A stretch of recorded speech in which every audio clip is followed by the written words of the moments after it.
So friends, this is Mansi Verma and here we are going to see the question paper of B.Ed first year.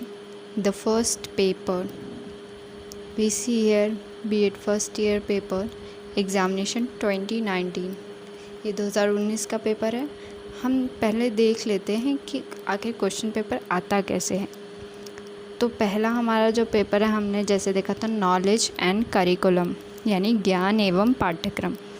तो question आते कैसे हैं, पहले तो ये मैक्सिमम मार्क्स 80 मार्क्स का पेपर होता है और हमें 3 घंटा मिलता है। इसमें हमें 3 सेक्शंस होते हैं। सेक्शंस ए में हम देखेंगे कि हमारा जो पहला क्वेश्चन है वो उसमें हमें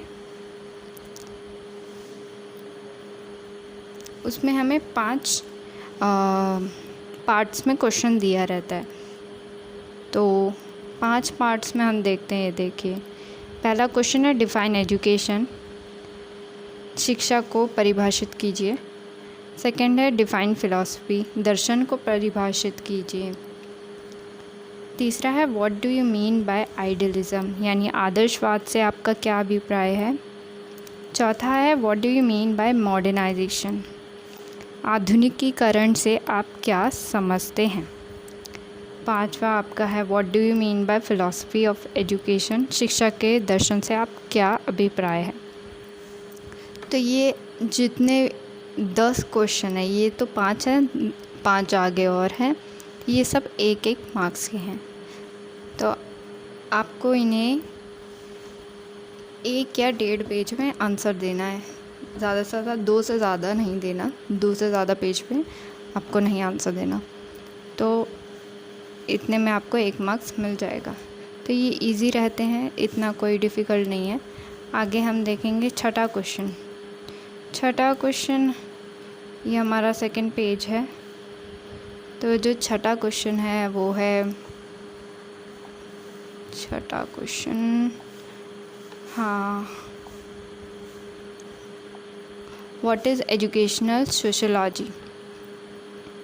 एजुकेशनल सोशोलॉजी समाजशास्त्र, शिक्षा का समाजशास्त्र क्या है, ठीक है।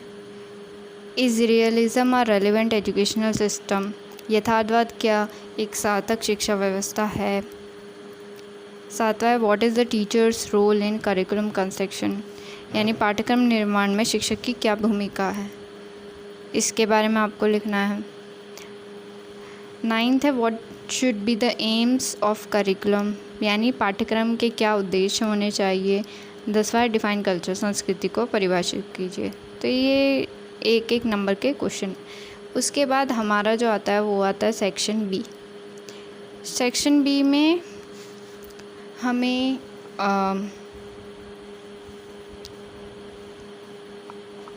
8 क्वेश्चन मिलते हैं, 5-5 नंबर के। तो point out the concept of Upanishadic education, ये हमारा जो है सेकंड क्वेश्चन है। तो सेकंड क्वेश्चन में हमें ये देखना है उपनिषदिक एजुकेशन के बारे में हमें बताना है, उसकी कॉन्सेप्ट के बारे में बताना है। उसी में हमें ये और करके दिया है, यानी इन दोनों में से आपको जो भी ठीक लगे वो देना है। Discuss about the wider meaning of education, तो आपको दोनों में से कोई भी एक का आंसर लिखना है। दूसरा है philosophy and education are 2 sides of the same coin, तो ये आपको बताना है, ठीक है। फिर उसके बाद इसी में हमारा एक और है what is the role of community for development of human values in education, ठीक है। कम्युनिटी का क्या रोल होता है, ठीक है, तो ये बताना है। तो ये 2 प्रश्न तो यहीं हो गए। शिक्षा में मानवीय मूल्यों के विकास में समुदाय की क्या भूमिका है, ये बताना था। फिर उसके बाद चौथा प्रश्न है what do you mean bye pragmatism, pragmatism के बारे में आप क्या जानते हैं। Explain the need scope of pragmatism in education.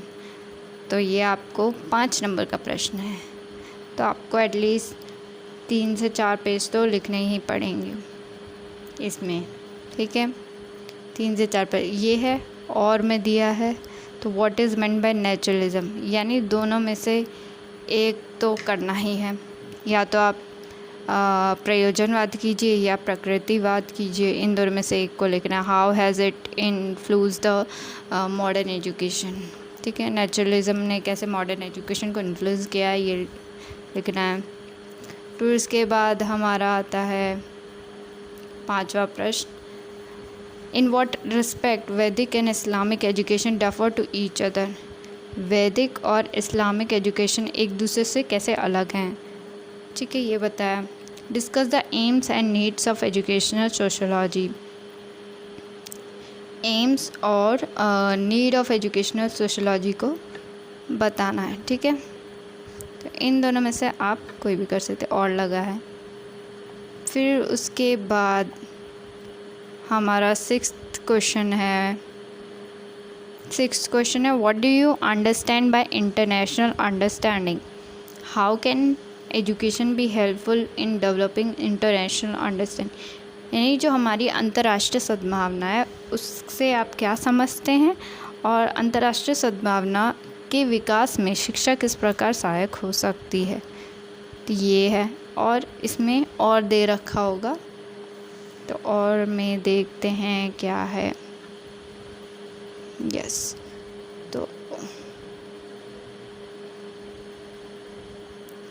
और में हमें दिया how education contributes to develop national integration, यानी इंटरनेशनल अंडरस्टैंडिंग और नेशनल इंटीग्रेशन में से दोनों में से कोई एक आपको करना है।